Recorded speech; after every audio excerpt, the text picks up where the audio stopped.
Let me ask you, Mark. How did you get started in life, so to speak? What led you as a kid? Did you grow up in the Northwest? I actually grew up in Buffalo, New York. Ah, A very working class kind of industrial town. And I grew up kind of going to a lot of, as a youth, going to a lot of like punk rock shows and being involved in the independent music community. I did a self-published kind of photocopied fanzine when I was like 18 years old, and it was a great experience to be involved with like a community of like-minded people who were interested in kind of creating their own infrastructure for the distribution of their artwork and something that was completely kind of outside the mainstream. And so that's kind of when I came across this story about hobohemian culture that really appealed to me for a number of reasons, but one of the major reasons is, I'm interested in kind of the origins of contemporary kind of do-it-yourself culture. And I see when people typically think of counterculture, they think in the 1960s. right. They take it back further than that. They maybe think of the Beats, who obviously influenced people like Bob Dylan.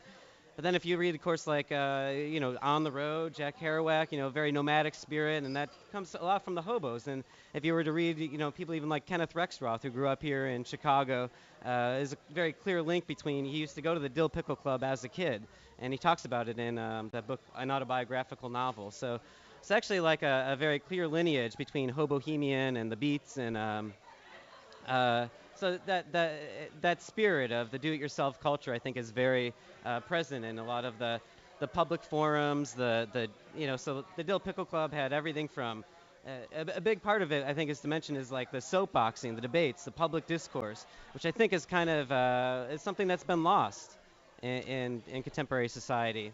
Well, we used to have those in Chicago pretty regularly down in Bughouse Square, and I think on a yearly basis they do it now. Right, They outside the Newberry. actually Yeah. I But it used read to be every something there. week. Yeah, they were every week. So one of the stories that's often told is that Sundays are. It's one thing that's important to delineate here is the definition of a hobo.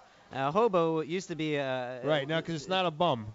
no, a lot of people would think it's a bum today, but Nels Anderson wrote this book called Hobo. It was a sociological study, and he said that a hobo was a migratory worker. Tramp is a migratory non-worker, and a bum is a non-migratory non-worker. So, but anyways, there's a very intellectual side to the hobo culture, and many times people will go to the Newberry Library, which was right across from this park called Bughouse Square, Washington Square Park, where they do the debates now. And people would go there and read a book during the day, and they would spend all day in the library. Then at 7 o'clock, when they used to hold these debates, they would go across the street, stand on a soapbox, and give a lecture about what they had just learned that day, and they would pass the hat. And so that's how they were able to earn their keep, and they would probably board up at one of the nickel a night flop houses on West Madison Street when that used to be known as the main stem. Tell me how you first came to meet Penny and Franklin Rosemont. They're old friends. Penny and I went to college together. I've seen them around for years. I see them real regularly now.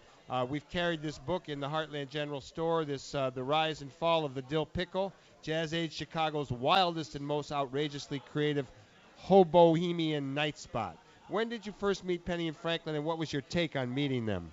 Oh, sure, yeah. You don't have notes for that one, do you? No, I don't.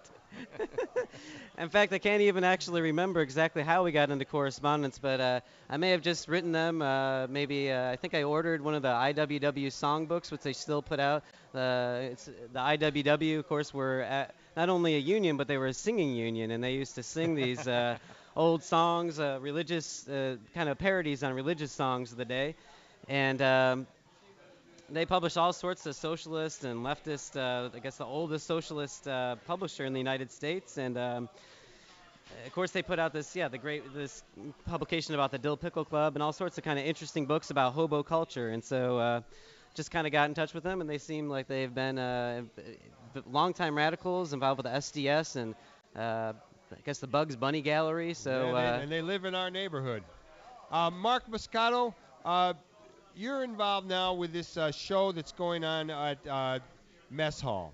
I don't know if you could tell us a little bit about Mess Hall. I got to be very frank. I always email them back. I don't know if they get their emails. I say, how about coming on live from the Heartland? And I'll see little things, little signs they put up because they're only about a half a block away. And I've been in their place, but this was the first time I got anyone connected with it to come on the show. How did you end up putting up this show, Brains, Brilliancy, Bohemia? Yeah, I had a friend, Sam Gould. He runs an arts organization in Portland called Red 76, and he was one of the founders, actually, in Mess Hall. He knew this guy named Dan Wong, who was also a co-founder of the Mess Hall, and we had met the last time I was in Chicago, and I kind of told him the scope and nature of the project that I was involved with, and he said this would be a natural fit for Mess Hall, and I think it is in a lot of ways. It's just basically what Mess Hall is. It's a volunteer-run space. It was started by the people. There's an artist group called Temporary Services, and they put out these artist books. A landlord here who owns several buildings read a story about the temporary services in the New York Times, approached them and said, I have this extra space. Would you be interested in doing some kind of experimental cultural programming at this space? And so basically he's given them the space for the rent is $1 a year. So one of their only overriding tenets is This is Al Goldberg, the landlord? Yeah, exactly. Oh, I'm going to tell Al I'm looking for a space.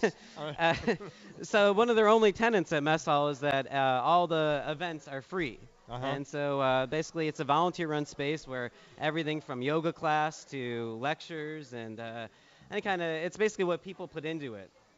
So, I thought it would be an interesting place, much in the spirit of something like the Hobo College, where it's a free space where kind of people come together to organize and create something for themselves. I thought it would be an interesting kind of way to, draw on the counter traditions of yesteryear with kind of contemporary experimental cultural production in the city. And I think it's interesting to note, Chicago does have a number of kind of artist groups who are exploring the crossover in art and politics. So I tried to get a number of those involved with this exhibition. Just Seeds is another group, a collective of printmakers, and so they're actually publishing a poster in the Dill Pickle Club, a Celebrate People's History poster series.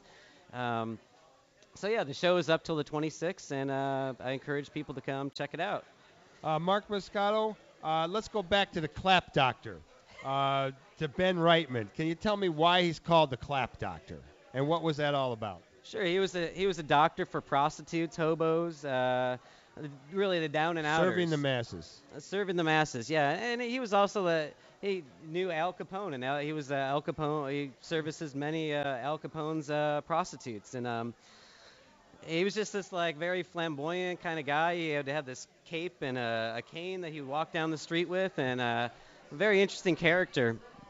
Seemed to have a very colorful life. He was involved again with so if you were to walk into his medical office, he might give you a quarter, he might help you out, and then at the night, he always had this tendency, he would get a storefront somewhere in a low rent district or get a space donated to him, and he was kind of People's Health Clinic. Yeah, and he would have this storefront. It was much different than kind of going into a regular doctor's office. And then by night, they would kind of turn this over into something called the Hobo College, where hobos would get together and they would debate about things. They would have lectures about any kind of subject like how to survive without eating or the philosophy of a hobo. And they would also have very famous people come in. Nels Anderson, the sociologist, Clarence Darrow would often speak at the Hobo College, and so he was very involved. So he kind of managed the Hobo College, which was funded by an organization called the IBWA, the International Brotherhood Welfare Association. And the guy who kind of ran that was this guy, James Eads Howe, who was known as the Millionaire Hobo. And his family was owned the Wabash Railroad Company, and he kind of lived his life. He gave up all his money and founded this organization to fund hobo colleges in many American cities.